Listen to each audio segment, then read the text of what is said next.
Boa noite. Começa agora mais um programa Porto Futuro, nosso debate semanal sobre as questões do nosso porto e a relação com as cidades da nossa região.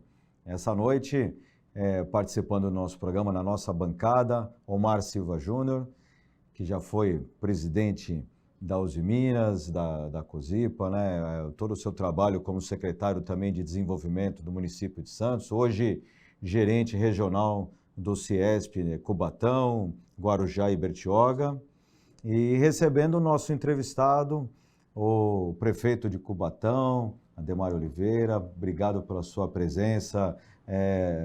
Acho que Santos, o Porto, ele está inserido em 3 municípios, né? Santos, Guarujá e Cubatão, e Cubatão tem uma posição importantíssima, estratégica, não só em relação ao Porto, mas em relação à nossa região, por toda a riqueza que gera, né, com as indústrias. Eu acho que eu queria começar por esse ponto, né, fazer um breve histórico, né, da questão da industrialização e da potência de Cubatão, e o momento que a gente vive hoje, o que a prefeitura tem feito, né, para potencializar ainda mais essa relação aí das empresas e com o Porto de Santos também.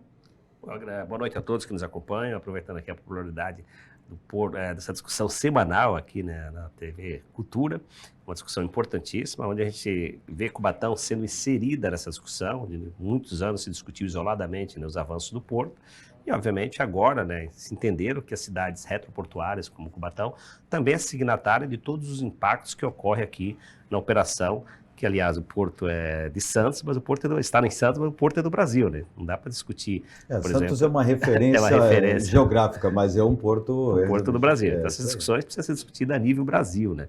Então tem impacto aqui, hoje Cubatão tem os maiores operadores logísticos, todos estão lá, então a cidade é retroportuária, isso é indiscutível, mas a gente fica feliz, né, com essa discussão que tem sido avançada. O Omar é testemunha, né, desses avanços lá na condição de Ciesp em Cubatão, né? A gente tem levado para o governo do estado de São Paulo, né, alguns problemas que nos afetam lá, né? Tem problemas que são de ordem metropolitana, né? Você discute a entrada de Santos, que aliás, por sinal, ficou muito bacana, mas se você não pensar lá atrás no planejamento do escoamento, né, dos grandes operadores, dos grandes tomadores, para que não use as nossas rodovias como extensão de pátios logísticos, né? Então você resolve o problema da entrada especificamente, mas fatalmente a cidade de Santos e a cidade do Guarujá acabarão sendo afetadas, a Baixada como um todo. Sim. Porque quando você fecha uma rodovia, você tira o direito de ir e vir, né? Você trava, o turista também é afetado. Então é muito bacana esses espaços para que a gente possa estar fazendo as nossas colocações, sendo ouvido também. Mas eu estou feliz que no atual momento o governo do estado de São Paulo, o Geraldo Alckmin, né, como ministro, tem uma visão, porque foi governador do estado de São Paulo, tem noção, né, do que nós estamos falando, e nós estamos percebendo que colocaram em caráter definitivo a discussão porto, indústria, e não isoladamente, como se fazia há muitos anos, só porto. Demário, eu sempre fui muito crítico a essa situação da região, né, com relação à região metropolitana. Nós temos um privilégio de ter uma região que 2 milhões de habitantes praticamente numa mesma cidade, né, muito próximas uma das outras. E eu acho que quando foi criada essa região metropolitana, eu imagino que o governador que criou, no final dos anos 90, deve ter imaginado assim, poxa, Bolê é um negócio sensacional, né? Vou fazer uma região metropolitana, o pessoal vai trabalhar junto, vai buscar solução conjunta, etc. E a gente vê que isso, quase 30 anos depois, isso não aconteceu, né? A gente continua trabalhando muito separado, muito solitário, cada cidade fazendo suas lutas, né? E a gente tem as diferenças pontuais de cada cidade, com seus problemas, etc. Eu queria que você fizesse como que você vê, qual é a sua visão sobre essa regionalização que na prática não existe? Oba, o que você colocou aqui é fato, né? Isso não tem contra fatos, não há argumento. A concepção de regiões metropolitanas, no papel, ela é fantástica, né? Porque você coloca ali os problemas que envolvem intercidades e buscar soluções comuns. Só que na prática, efetivamente na prática, não avançou-se muito, né? Eu vou dar um exemplo prático aqui, apenas para ilustrar. O VLT, dentro do conceito de mobilidade metropolitana, das 9 cidades, quais as cidades apenas que foram beneficiadas? Santos e São Vicente. E qual a discussão pautada nas câmaras temáticas do Condesb? Olha, o modal, VLT, a conta não fecha, isso desde a época do Geraldo. É caro, o Estado tem que subsidiar. Então, o que se pautou ali? E aí, diga-se de passagem, quem sempre foi o grande defensor do BRT foi o Mourão. Você tinha divergências de pensamento dentro do órgão que discutia o conceito. O Mourão sempre foi defensor do BRT, que, aliás, do qual também eu sou defensor do BRT. E assim, nós estamos falando da mesma concepção, do ponto de vista de concepção que diz respeito a transportar pessoas, né? Agora, você coloca em 2 vagões do VLT, você coloca em 2 vagões de um BRT. Sim. O BRT está pronto. Você tem uma concessionária que é do Estado. Com custo de implantação. Com custo de implantação muito menor, sim, você atinge os mesmos objetivos. Como é que você vai colocar Cubatão, uma rota de discussão de um VLT, onde você tem a cidade cortadas por 2 rodovias, uma operadora da Rumo, outra operadora da MRS. O governo federal deu em concessão recentemente, ampliando a concessão, com ônus de concessão altíssimo, Cubatão, inclusive, está recebendo quase 150 milhões de investimentos, né, por conta do ônus de concessão. Daí você acha que qualquer uma dessas 2 rodovias vai servir um trecho seu para colocar transporte de passageiro dentro das suas concessões? Mas a discussão é muito maior. E daí eu considero hoje uma utopia você achar que tanto a Rumo como a MRS vai servir um ramal deles, hoje se investindo para que a velocidade do trem aumente, os vagões. Tem projeto da Rumo de 3 para 280 vagões.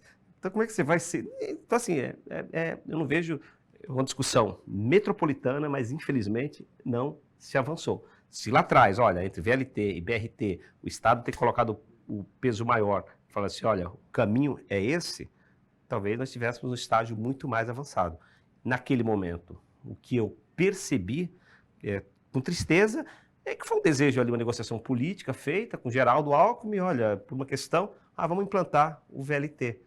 Mas, de fato, só no desenho metropolitano, mas não teve objetividade nenhuma. Por exemplo, Santos, Cubatão, ali são lindeiros. Imagina a mão de obra aqui de Cubatão que não sai aqui para Santos, para trabalhar nos shoppings, nas casas de família, etc. e tal. E a gente vê uma MTU saturada, né, com ônibus lotados, com desconforto, etc. e tal. Mas parabéns pela sua colocação, que é o meu pensamento. E para se discutir a questão metropolitana, por que no Condesb não funciona? Porque todo mundo busca ali as suas conveniências e oportunidades políticas. O senhor está ali e fala, isso aqui é bom para mim. Quem tem maior apadrinhamento, eu vou correr lá no Palácio, eu vou deliberar com a Casa Civil, eu vou resolver o meu problema.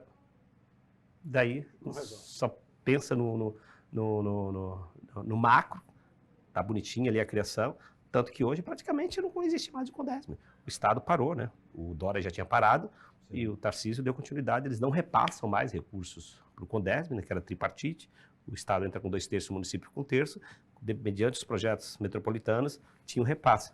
Acabou. Aliás, a cidade de Cubatão é a única da Baixada Santista, das 9, que vinha pagando até o mês passado, né? Pagando sem sentido.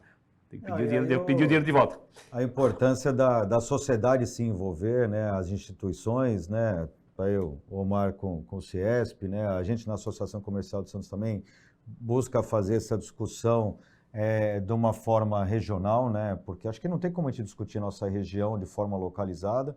A gente tem um problema grande de mobilidade, não só dos cidadãos, né? Mas a gente tem um problema de movimentação de carga complicado, que a gente precisa vencer esse desafio. O nosso volume de carga vai aumentar, e aí aparecem as oportunidades, né? Você tem Cubatão, né, com uma posição estratégica. A gente precisa ter mais pátios reguladores, a gente precisa ter mais empresas de logística, né? Usar todo esse potencial, né?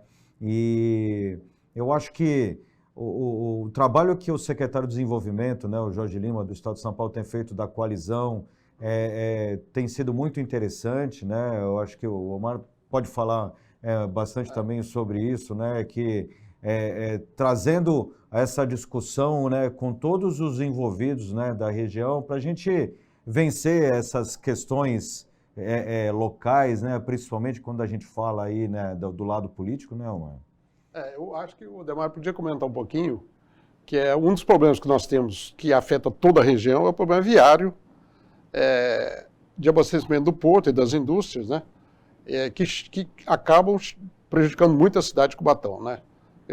Cubatão está na ponta da ferradura, né, abastecendo os dois, a margem direita e a margem esquerda dos portos. E quando a gente fala de ter uma terceira via, que todos nós concordamos que precisa ter e tal, nós estamos falando da solução para daqui 5 anos, 6 anos, alguma coisa muito demorada. Como que você vê isso? Como que nós vamos poder ter alguma atitude de melhoria no nosso viário de uma forma mais urgente, né? Mais para o curto prazo? Essa interlocução, trazer o governo do estado de São Paulo para perto. Nós tivemos 2 reuniões importantíssimas lá na Uzi Minas, da qual inclusive o senhor participou, onde nós colocamos lá. Olha, muita praticidade. Você pega a área do Porto de Santos. O governo federal, você discute ali, investimentos no terminal tal. Tem o EIVE, que é o Estudo de Impacto de Vizinhança, o terminal vai lá e põe investimento. O governo federal põe investimento. A zeladoria da malha viária ali, dentro do porto, é de responsabilidade do governo federal. Então você tem o porto. Agora, os efeitos colaterais, por exemplo, do caminhão no polo, é gigantesco, mano. Do ponto de vista de destruição das vias públicas, de tudo. Mas o polo tá para servir como área retroportuária o Porto de Santos.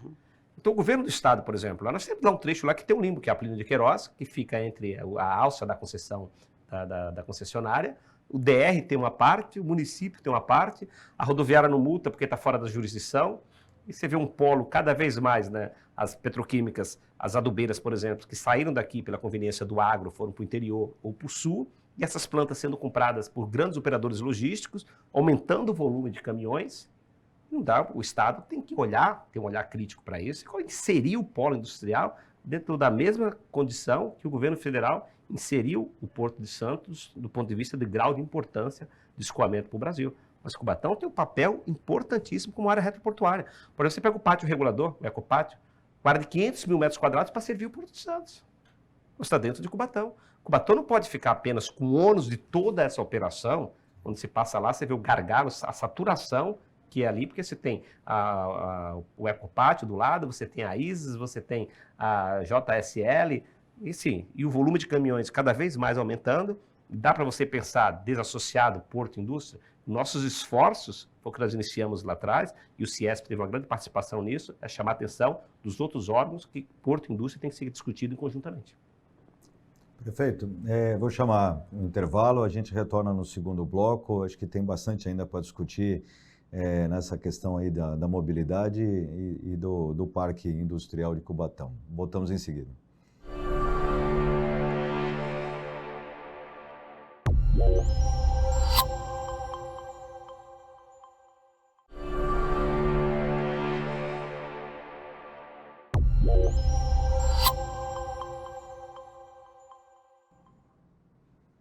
Voltamos com o segundo bloco do programa Porto Futuro, hoje recebendo o prefeito de Cubatão, Ademário. Prefeito, falamos aqui dos desafios da nossa região, né? Já falamos de mobilidade, falando de um ativo importante ligado diretamente ao porto, né? A Uzi Minas, com toda a sua dimensão da operação, né? Da indústria, e também por ter 5 berços de atracação, né? Então, é um ativo realmente muito relevante para o Porto de Santos. O que a Prefeitura tem atuado para poder retomar as operações nesse importante equipamento, né, para a nossa região? Você tem nessa linha, né, o nosso porto, ele é privado, né, diferente do Porto de Santos, que é um porto público, lá, um porto privado, capacidade para 5 atracadores. O que nos compete, né, dentro das nossas limitações como gestor, é cobrar também da Uzi Minas, que ali você tem um grupo ali de gestores privados, que envolve a Tequinte, a Nippon, o Brasil, eles também têm conflitos internos, né, Sim. onde eles também têm dificuldade de deixar claro para o poder público ali quais são os novos investimentos, o que de fato a Iomar pode colaborar com isso, né, porque de fato ele está muito mais perto ali, passou por lá também na presidência, o que eles pensam, né, porque você pega Nippon, os japoneses estão muito distante aqui do Brasil, Sim. de São Paulo, eles não têm essa percepção. Os argentinos não dão um cenário melhor, porque pelo menos eles veem São Paulo como a capital do Brasil, né, do ponto de vista de investimentos. Então, nosso desafio é chamar atenção, né, porque hoje a maior detentora, são quase 5 milhões de metros quadrados disponibilizados, passíveis de licenciamento ambiental, ainda mais se falarmos de interesse público, isso queima etapas, etc. e tal, mas eles precisam dizer efetivamente o que vão fazer com a Uzi Minas, que não volta mais a produzir chapas grossas, né? Se tem novos investimentos, se tem estudos para viabilizar alguma coisa. Esse é o nosso desafio, porque aí é o privado, é o público, com as suas limitações, Sim. apertando o privado, porque dê respostas rápidas e contribua, né? Porque, de fato, hoje, com toda a pressão ali do setor logístico, por estarmos com essa aproximação de 12 quilômetros do porto, a Uzi Minas precisa dar uma resposta nesse sentido. Nos coube, nós fizemos, que foi a lição de casa, a lei de incentivos fiscais, isentamos o ISS por 10 anos, o ICMS, o ISS que é de 5, nós reduzimos para 12 para novos investimentos, o IPTU nós isentamos por 10 anos, então a nossa lei ela é robusta, né, de atrativos para novos investidores. Mas por mais que a gente faça, hoje eu entendo claramente que para uma empresa se deslocar de um local para ir para o outro, a lei de incentivo fiscal somente do município não é suficiente. Aí tem que o Estado colocar o braço, o governo federal colocar o braço, para de uma visão macro, eles se sintam seguros, sair de uma região para vir para outra. Eu aposto muito mais em novos investimentos, né, que é que nós estamos buscando, do que efetivamente o que foi defendido lá atrás, né, por nosso querido ex-governador Geraldo Alckmin, que era o processo de transformação, usar nossas indústrias de base e transformar e agregar. Só que pelo menos na contemporaneidade, eu vi essa narrativa há 20 anos e nós não conseguimos ver, por exemplo, uma Pirelli, uma Goodyear, uma Firestone, uma Margion buscar negro de fumo aqui na Bila Carbone, subir a serra com toneladas de negro de fumo, transformar lá e usar o porto para exportar, né? Então, não acredito que seja uma coisa tão fácil atrair puramente, porque a matéria-prima está aqui do lado, né? Então, envolve outras discussões que talvez a Iomar possa dar uma aprofundada nisso. Esse conceito mudou um pouco, né? Eu acho que hoje, assim, a gente tem indústria mais local, né? Então, o Brasil é um país fora de série, porque o Brasil não explora, né, a área portuária como devia ser explorado. Quer dizer, nós devíamos estar com essas indústrias, principalmente o que vai para exportação, o que pode ser importado, perto do porto. Nós não fizemos isso, né? O Brasil não fez esse dever de casa.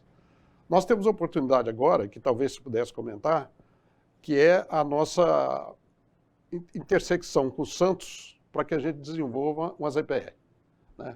Então, a gente está conversando com o Bruno Landi e o Rogério vai estar participando disso também, o Ademar já conversou sobre isso, da gente fazer uma zona de exportação numa área definida que seja um lugar geométrico e que todas, principalmente Cubatão, Guarujá e Santos, possam estar aproveitando isso. Essa é uma porta de entrada importante para as Minas, que as Minas, como o Ademar falou, tem um laminador de chapa grossa parado porque não tem demanda, tá certo? Mas que, com uma possibilidade de exportação, isso possa ter demandado, tá certo? E esse é um assunto que nós estamos tratando com o secretário, com o Jorge Lima, ele está se comprometendo conosco e acho que é uma porta de saída bastante importante para a gente ter uma zona de exportação. Evidentemente que todas essas coisas que a gente está falando demandam tempo, né? Então, assim, a gente tem que preparar algumas coisas, né, Damari? Eu acho que, principalmente nessa área de viário, a gente tem que ter algumas soluções que têm que ser implementadas com rapidez maior, né? Não podemos ficar esperando 5 anos. Uma zona de processamento industrial, uma zona de exportação vai demorar também, decisão do governo federal, etc. Então, é o seguinte, o que nós temos hoje é que, eu acho que está mais perto da gente desenvolver, que o secretário também está entusiasmado, é com essa demanda que nós estamos tendo agora de energia, tá certo? Então, de começar a ter um desenvolvimento de energia verde, de hidrogênio, de amônia. Então, acho que o Ademar podia falar um pouquinho sobre essa potencialidade de Cubatão para esse desenvolvimento. Essa é uma discussão importante, boa, e o que vale a pena dizer aqui também, para os senhores aqui que estão contribuindo aqui com essa entrevista, é que hoje os prefeitos, tanto o Walter Suman, o Rogério, eu, mas não tem divergências ideológicas, divergências políticas. O momento é muito propício, né? Muito fértil. Eu vi o Rogério Santos aqui falando abertamente que ele reconhece que Cubatão é a cidade que está melhor preparada para receber uma ZPE. Por outro lado, o Orlandini, as pessoas que deram uma aprofundada nos estudos das EPS, a jurisdição mudou, acho que agora no mês 18, 2019, onde a EPE não precisa ficar circunscricionalmente onde ela está instalada. Ela tem um raio até de 30 quilômetros que ela pode ser abrangida. Então, o raio de 30 quilômetros pega, você está a 12 quilômetros de Cubatão, do vizinho de Guarujá. Aí agora os prefeitos precisam sentar, né, com um objetivo comum para que a gente possa avançar com a maior velocidade. Porque daí, se ficarem buscando isso para cá, isso para cá, isso para cá, é aquilo voltando para o início, Omar. Daí são as conveniências e oportunidades de cada cidade, não se discute um todo dentro do conceito metropolitano e depois começa a se remendar como foi agora. O trecho vai ficar VLT, vai ter que se buscar uma sincronia com o BRT, porque o VLT não vai chegar em Cubatão do ponto de vista de viabilidade econômica, do ponto de vista você não tem mais.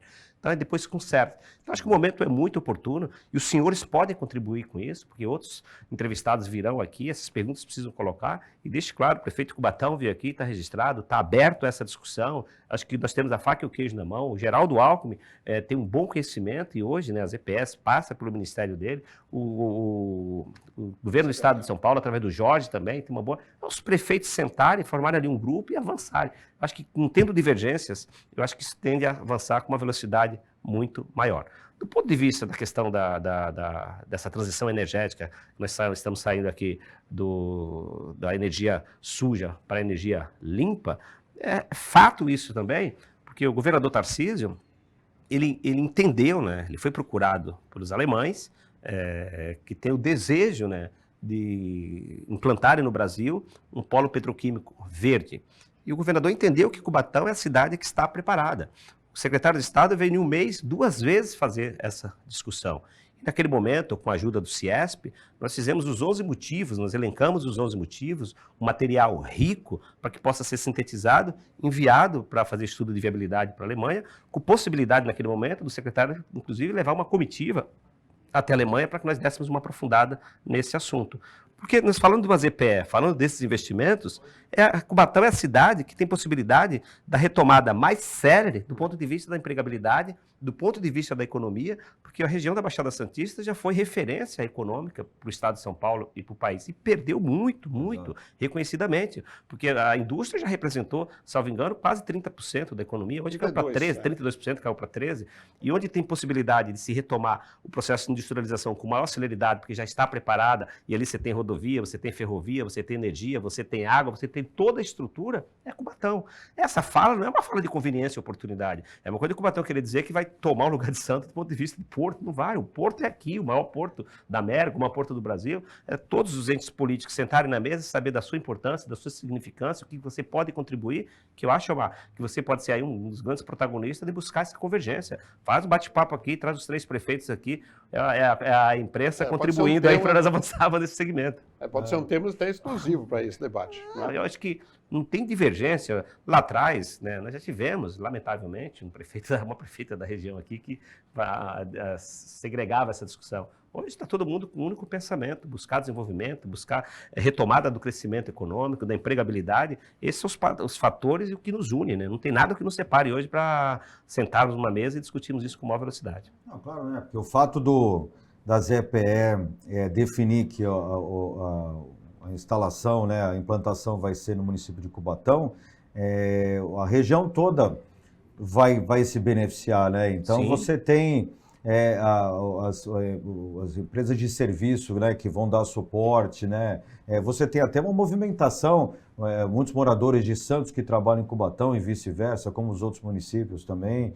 Então, projetos como os projetos que tem de logística em Praia Grande, né, como o projeto Andaraguá, que está há tanto tempo para ser implantado, beneficia toda a região, né? Eu acho que a gente tem que pensar de forma macro mesmo, né? Tudo favorável. Os 3 prefeitos com um único pensamento, o ministro Alckmin, que já foi governador, talvez não tenhamos esse momento é histórico, Omar. É histórico. Convergência. Você tem muita convergência. Você tem o ministro Alckmin que conhece e tem esse desejo, porque isso era a narrativa, desejo dele. Claro que nem tudo que a gente consegue pensar ou idealizar, a gente consegue concretizar no mandato, né? Mas o Geraldo tem esse pensamento. Você pega a autoridade portuária aqui, o Pomini, que já tive reunião com ele, tem esse pensamento. Então, assim, você pega o governo do estado, tem esse pensamento através do secretário Jorge. Então, assim, está tudo muito Que favorável. é um momento único, A questão né? agora é sentar, é encurtar caminhos, né? Não tirar um pouco da discussão. Vi que o Rogério teve com o ministro Alckmin isolado, poderia naquele momento ter levado mais os outros 2 prefeitos, vamos sentar aqui. Já pedi isso para o Rogério, falei, vamos estreitar. Agora, é a imprensa ajudando, as instituições ajudando, como o Ciesp tem feito, para que daí não fique uma discussão isolada de cada cidade, para a gente não cair na mesma concepção comum de que pensa-se metropolitano, mas na hora de agir, cada qual age por conveniência e oportunidade, não avança e nem desenvolve a região. A gente tem uma oportunidade, né, porque até a questão lá da ligação, né, entre Santos e Guarujá, que sempre havia uma divergência entre estadual e federal, principalmente, né, cada um puxando para um projeto, e acho que essa convergência, né, usando esse exemplo, mas vários outros fatores, eu acho que provavelmente é uma das primeiras vezes que a gente tem isso, né? A gente tem um fator agora só aqui à frente, que são as eleições municipais, né? Então, de certa forma, cada município vai precisar focar, né, nesse momento, né? Então, a gente precisa ver como é que a gente consegue caminhar com as agendas, né? E respeitando, lógico, todo o processo, que eu acho que vai ser o principal ponto, né, do nosso o próximo discurso, a discussão até outubro do ano que vem, né? Mas a gente está chegando no final, então, do segundo bloco. Vamos fazer mais um breve intervalo. Retornamos no terceiro bloco com mais discussões aqui com o nosso prefeito Ademário e o diretor regional do Ciesp, Omar Silva. Até mais.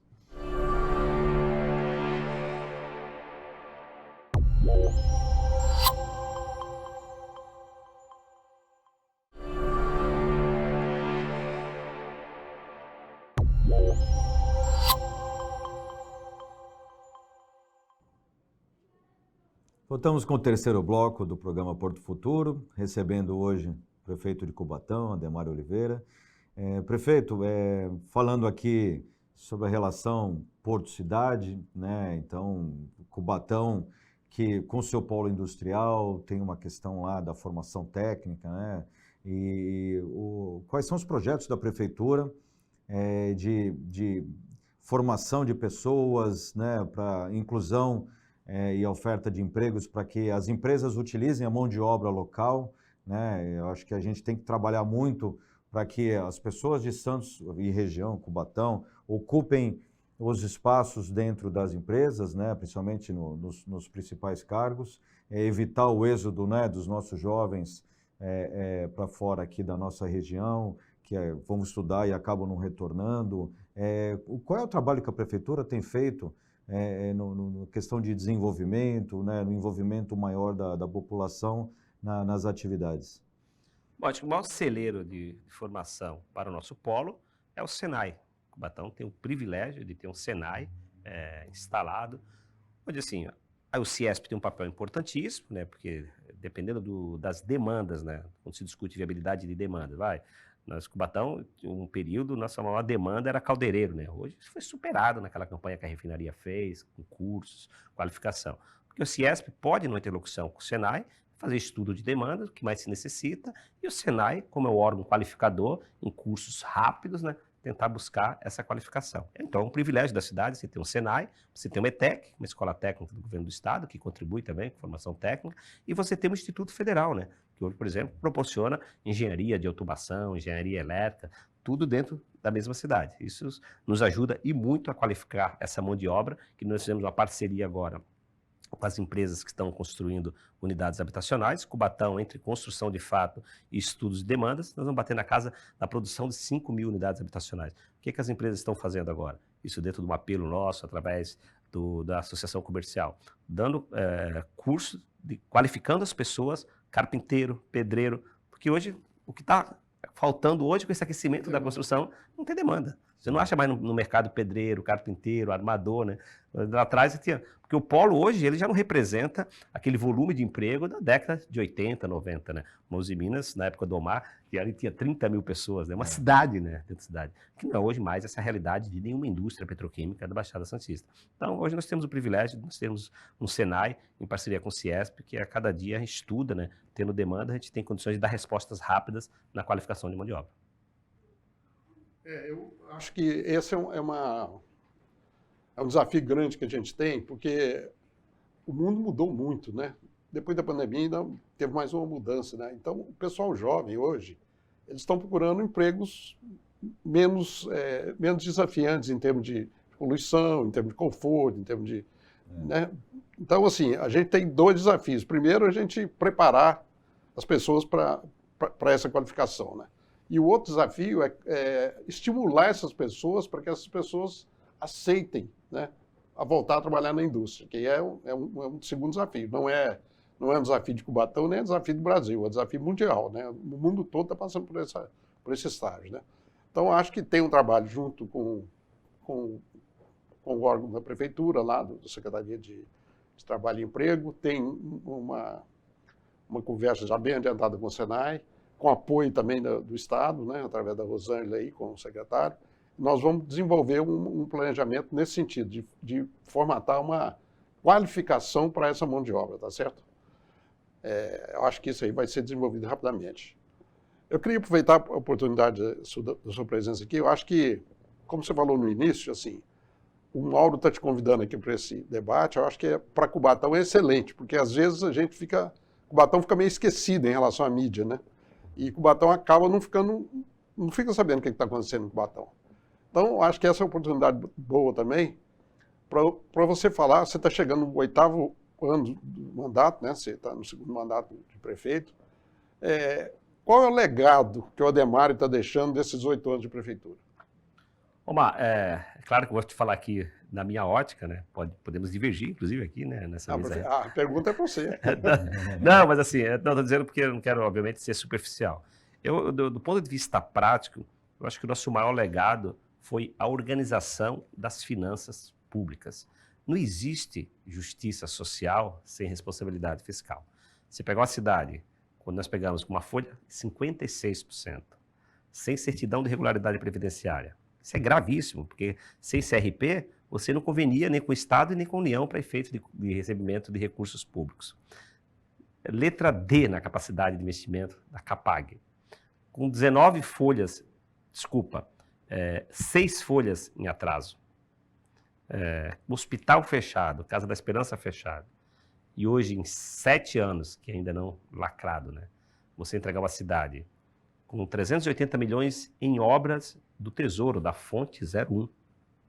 Você entrega com certidão de regularidade previdenciária. Fiz a reforma previdenciária, fiz a reforma tributária, fiz a reforma administrativa. Os governos reformistas, normalmente eles não gostam, porque despencam de popularidade. E quando você faz reforma, você afeta a vida das pessoas. Eu fui para a reeleição com quase 80% de aprova e desaprova. 80% de desaprova. Ganhei a reeleição. Discutir sucessão não é bolha, em função de um legado. Agora, tirando a responsabilidade fiscal que nós resolvemos... Qual é o percentual da folha hoje? Hoje tem 29. 29. Bem abaixo da exigência da muito abaixo. Da legislação. E aí, claro que em contrapartida você tem capacidade de investimento. E o segundo maior legado é na parte habitacional. Hoje nós estamos com as 2 maiores comunidades, que é a Vila Esperança e Vila dos Pescadores, em obras. Você tem a Vila Esperança, que eu coloquei 20 milhões em infraestrutura, o governo do estado colocou 1.010 unidades habitacionais, e eu tenho no fundo habitacional depositado 200 milhões para fazer a rodovia perimetral, que é uma concepção moderna de inibirmos novas invasões, uma rodovia de 9 quilômetros ecológicas, você lacra ali do ponto de vista do congelamento, uma urbanização gradativa sem pressão da Vila Esperança. Vila dos Pescadores, o edital deve ir para as ruas nos próximos dias, 160 milhões de infraestrutura, nós vamos colocar, a parceria com a MMRS fez o viaduto, mobilidade, o governo do estado coloca habitação. Você pega as duas maiores comunidades em pleno processo de urbanização. Você pega a Mantiqueira, que está lá no polo industrial, obras iniciadas, são 178 unidades. Água Fria, obras iniciadas para Ilha Caraguatá. O que é que sobra? Apenas os pilões. Cubatão tem a possibilidade de, nos próximos 10 anos, ser a primeira cidade da Baixada Santista a zerar o seu déficit habitacional. Porque essas duas áreas, uma de 35 mil pessoas e outra de 14 mil pessoas, são áreas consolidadas, onde a SPU, que é a Secretaria de Patrimônio da União, já passou a titularidade para o município. Em tese, essas áreas já não são áreas mais de invasões, não podem ser computadas como áreas de invasões passíveis de ser removidas. Elas são áreas que têm que ser computadas como áreas consolidadas, com melhorias habitacionais e urbanização, e você consolida, que é o que nós estamos fazendo. Então, acho que esse legado também a gente deixa. São mais de 20 mil títulos entregues, ou na iminência de serem entregues por conta que o cartório não tem dado conta. Com uma escritura definitiva, você tem outros efeitos colaterais positivos. O investidor, por exemplo, eu vou subir, eu vou verticalizar Cubatão. Mas é muita posse, eu não tenho segurança jurídica para chegar no banco e pedir um financiamento para construir, verticalizar a cidade de Cubatão.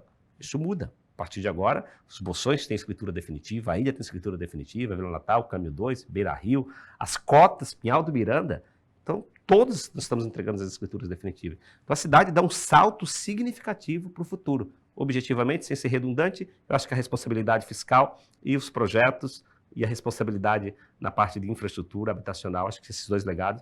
É claro, Bom Prato, Poupa Tempo, o AME, Faculdade de Medicina, o segundo hospital que eu entreguei, agora o Hospital Psicossocial, nós vamos entregar em 10, 15 dias, tantas outras coisas que nós entregamos, mas principal, eu colocaria que a nossa responsabilidade fiscal foi essencial para que Cubatão voltasse para a capacidade de investimento. Não tínhamos capacidade zero de investimento. 380 milhões em obras do Tesouro, fora as parcerias com o governo do Estado e o governo municipal, com todo respeito do mundo, não é missão. Desafio dentro da Baixada do Estado de São Paulo, o prefeito que teve essa ousadia e colheu frutos a curto prazo, né? Porque reforma normalmente se colhe a médio e longo prazo. Parabéns, prefeito. Eu acho que é um exemplo, né, de gestão. Todos os desafios que o senhor enfrentou, a gente sabe que não é fácil, né? Até por questão de popularidade, como você bem falou. E é sempre, claro, tem sempre a mais para fazer, né? Um desenvolvimento permanente, né? Como é com as empresas também. O que o senhor acha que fica aí para o futuro, os próximos passos? Claro que isso vai ficar aí a cargo do seu sucessor, mas o que o senhor acha que é importante aí para os próximos anos aí para continuar o desenvolvimento de Cubatão? Quando você entrega o bastão, né, você vira, eu digo, zero à esquerda, e quem pega o bastão tem um desafio a seguir. Mas se quem entrar e eu puder falar alguma coisa na transição, chegar, eu diria assim, olha, mantenha uma boa relação independente com o governo do Estado, independente de questões ideológicas, convicções pessoais, etc., tal, com o governo federal. Não se governa isoladamente como se fosse uma ilha pautada no como você vê o mundo. Governar tem que ter uma visão macro, entender que você não faz as coisas acontecerem se você não tiver recurso em casa. E o Estado de São Paulo reagiu bem, né? Se todas essas obras em andamento hoje, é porque o governo do Estado de São Paulo foi ali o grande parceiro. O governo federal, no que pôde, nós ainda conseguimos um pouquinho ali de infraestrutura para a Vila Esperança, mas o prefeito, visionário, ele não tem que arrumar confusão com absolutamente ninguém, ele tem que entender que a eleição se realiza num período eleitoral. Tem que descer do palanque, ganhar a eleição no dia seguinte, se puder buscar convergência, busca convergência, um bloco de coalizão, para você ter tranquilidade. E, principalmente, manter a austeridade fiscal, a responsabilidade fiscal. Porque não adianta você querer pegar dinheiro público e comprar cabos eleitorais e sacrificar 112 mil habitantes. Desculpa, é um termo forte, mas é basicamente assim. Eu pego o dinheiro público, entupo benefícios, privilégios, corporação, licença prêmio pecúnia, sexta parte, férias em dobro, etc. Tal. É bom, é para você fazer uma média, mas é uma média que custa o sangue de alguém na ponta. Foi essa média que o governo anterior tentou fazer, fechou o hospital. Quantos não morreram com a Casa da Esperança fechada? Pronto-socorro, fecharam por 3 dias, né? Justamente tentando fazer farra com dinheiro alheio. Tá bom. Estamos chegando perto já do final do nosso programa. Gostaria de agradecer a presença do Omar, um parceiro, né, de longo tempo, e parabéns pelo teu trabalho também agora à frente lá do CIESP em Cubatão. Prazer, viu, Mauro? Prazer estar aqui com você, e eu agradeço também a oportunidade de a gente estar debatendo aí o futuro da cidade, que é super importante para a Baixada Santista. Né? Vamos fazer mais vezes, conto com a tua presença aqui. Obrigado. Prefeito, parabéns mais uma vez. e é uma grande satisfação, uma honra para nós recebê-lo aqui. A casa está sempre aberta, a gente espera estar de novo aqui no futuro discutindo mais sobre Cubatão, sobre a nossa região. E palavra aberta para suas palavras finais. Mauro, te agradeço pela oportunidade. Omar, obrigado pela oportunidade. Quantas vezes nos convidarem, estarei aqui. Deixa aqui o desafio, né? Nos ajude nessa interlocução, né? Para que a Baixada Santista tenha aí uma zona de processamento de exportação. Só para deixar bem claro aqui, sem nenhuma dúvida, o que nós relatamos aqui em relação aos nossos servidores, governar não é privilegiar a categoria A, B ou C, é governar como um todo. E respeitar o servidor é pagar os seus salários em dias, dar as correções inflacionárias, os aumentos reais, manter seus cartões de alimentação. Foi isso que nós fizemos. Porque nós falamos tanto aqui daquela sensação de que nós nos zelamos pelos nossos servidores. Nós zelamos sim, mas nós zelamos pelos servidores como um todo, não segregando, né, por conveniência e privilegiando apenas grupos, que isso aí não se chega a absolutamente lugar nenhum. Foi dessa forma que Cubatão, Mauro, chegou a salário de 68, 70, 80 mil reais para uma minoria de servidores que acabou estrangulando a máquina pública. É dessa maneira que vejo. Valorize o servidor, por meritocracia, mas não segregue, não tente buscar cabo eleitoral com dinheiro público, que no final a conta não fecha. Obrigado, prefeito. Acompanhe o nosso programa sempre semanalmente após o Roda Viva, toda segunda-feira à noite, na TV Cultura Litoral e também nas nossas redes sociais. Até o próximo.